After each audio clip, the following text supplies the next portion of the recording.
Linear progressions, straight trajectories to the top. Usually, I don't like programming them.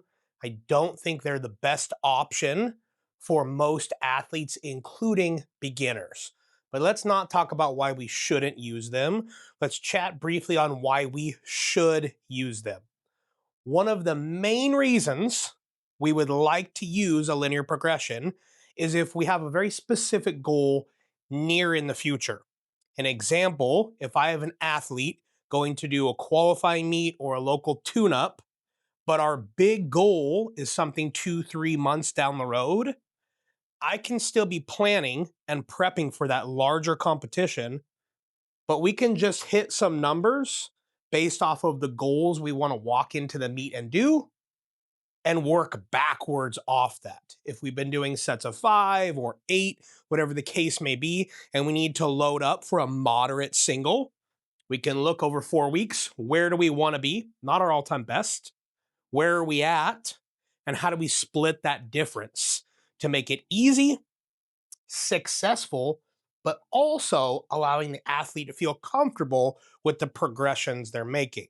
Thus, some injury risk mitigation, right? Talking about injuries, the second place where I absolutely love linear progressions is post injury.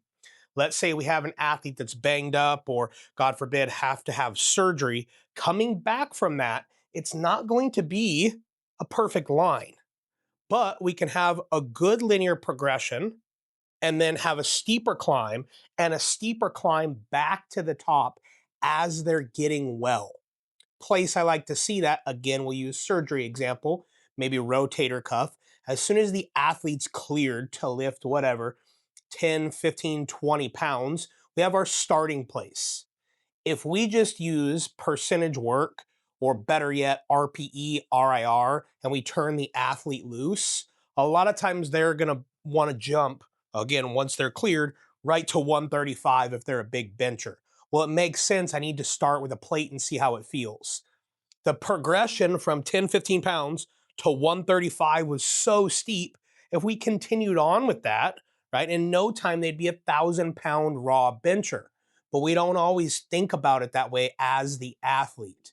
If we can go 45, 80, 120, 135, and we show them that progression we're on, right? They can get a little bit more buy-in, but we're also keeping them safe. That's just 4 weeks in. It's not a huge delay because the kicker is then we can turn that up a little bit. Everything is good. Doctor gives us the thumbs up or already has already. Now we can take where they're at 135 and the jump to 2 plates is going to be even quicker. Allows us to control the peaks and the valleys of what we're loading on.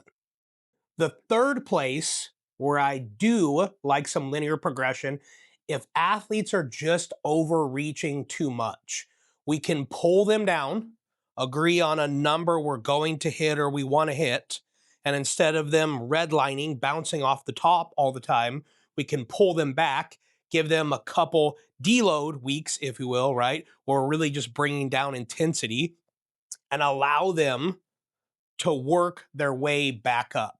It can be a tricky way for us to pull them back, but still get to the same point in the finish line. Let us know if you'd love to hear more programming tips and tricks from the Dream Team and USPA University.